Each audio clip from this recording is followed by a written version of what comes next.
숨겨진 복지 혜택을 알기 쉽게 전달하는 KGS 복지특파원 김 기자입니다.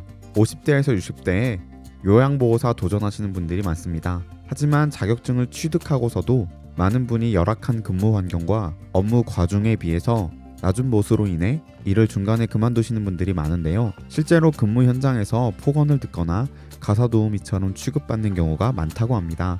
이런 이유로 자격증이 있지만 일을 그만두신 분들에게 좋은 소식 가져왔습니다. 요양보호사보다 수월하지만 보수도 좋게 받을 수 있는 새로운 직업 소식입니다. 몰라서 못 받는 복지 혜택, 이젠 놓치지 말자. 구독과 좋아요, 알림 설정을 눌러주시면 보다 빠르게 소식을 받아볼 수 있습니다. 경력이 단절된 5060 신중년 여성들은 제대로 된 일자리를 구하기 어렵습니다. 이러한 상황에서 쉽게 다가갈 수 있는 자격증 중 인기가 제일 많은 것은 요양보호사 자격증입니다. 요양보호사 자격증은 비교적 쉽게 취득이 가능해서 늦은 나이에 도전해도 합격률이 높아 진입장벽이 낮다는 장점이 있습니다.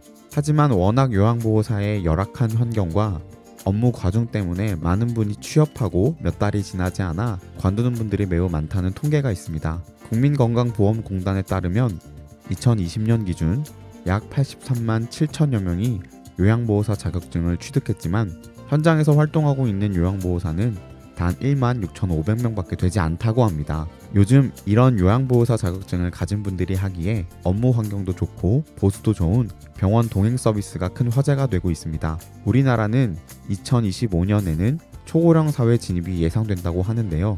이러한 시대에 요양보호사 못지않게 병원 동행 서비스도 수요가 많을 것으로 예상됩니다. 북미와 일본 등 선진국에서는 병원 동행 서비스가 이미 대중화되었다고 합니다. 이런 병원 동행 매니저는 환자와 함께 병원 방문해서 귀가까지 함께하는 서비스를 제공합니다. 병원 동행 안심 서비스는 1인 가구를 포함해 가족, 지인의 도움을 받기 어려운 환자의 병원 이용 도움이 필요한 경우 동행 서비스를 지원하는 제도입니다. 그럼 지금부터 병원 동행 서비스에 대해서 더 자세히 알아보겠습니다.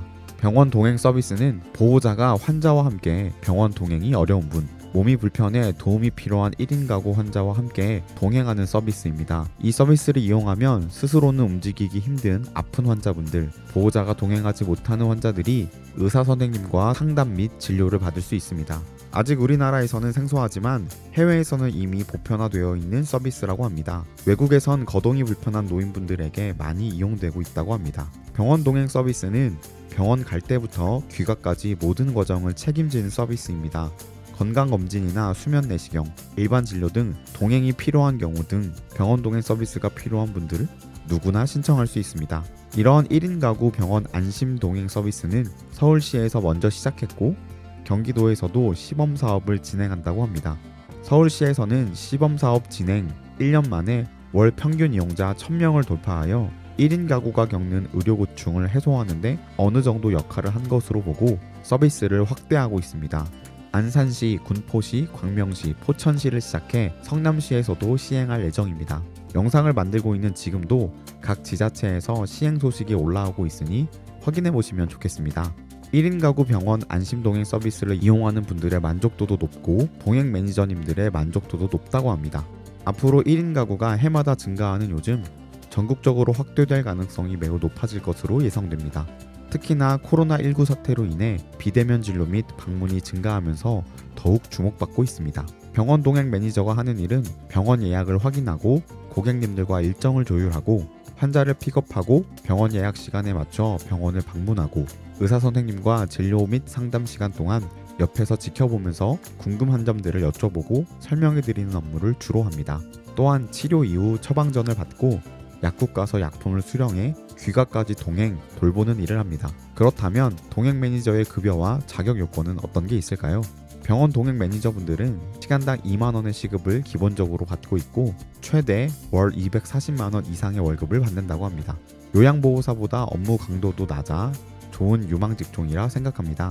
요양보호사 자격증, 사회복지사 자격증, 간호조무사 자격증 3가지 중 1가지만 있다면 지역 일자리 센터에서 누구나 신청할 수 있습니다. 현재 병원 동행 매니저 교육 과정이 진행되고 있어 서류 작성법에서부터 현장 실습까지 모든 과정을 가르치고 있습니다. 그리고 요양보호사 자격이 이미 있으신 분들 경우에는 민간 업체에서도 곧바로 활동할 수 있습니다. 나이 30세에서 60세, 성별은 상관없고 간호사, 간호조무사, 요양보호사, 사회복지사, 장애인 활동보호사 등 자격증을 소지한 분이 자격 요건이라고 합니다.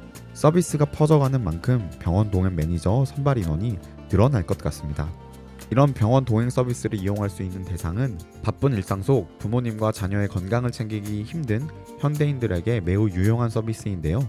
이용 시간은 평일 오전 9시에서 오후 6시로 시군 구청에 문의하여 신청할 수 있습니다. 안심동행 서비스는 월 정액제로 유료로 운영됩니다. 시간당 5,000원의 이용 요금이 있고 30분 초과 시 2,500원입니다. 2시간부터 이용할 수 있고 시간당 5,000원씩 계산되는데요. 서울시 및 몇몇 지자체에서 시범 시행하고 있는데 매우 저렴한 가격으로 운영되고 있어 부담 없이 의료 서비스를 받을 수 있습니다. 핵가족화가 정착된 요즘 홀로 지내는 1인 가구 어르신 비율도 나날이 증가하고 있습니다. 노인 생활 연령도 높아지고 있어 새로운 직업도 필요한 상황인데요. 병원 동행 매니저 서비스는 양쪽 모두에게 득이 되는 좋은 정책인 것 같습니다. 신종 직업이기 때문에 관련 자격증이 있으신 분들이 있다면 빨리 신청하시면 좋을 것 같습니다. 놓치는 혜택이 없도록 숨겨진 정보를 찾아 나서는 복지특파원, 저 김기자가 앞으로도 도움되는 소식 전달해드리도록 하겠습니다. 채널 구독과 좋아요, 알림 설정 부탁드리며 더 좋은 정보로 찾아뵙겠습니다. 지금까지 KGS 복지특파원 김기자였습니다.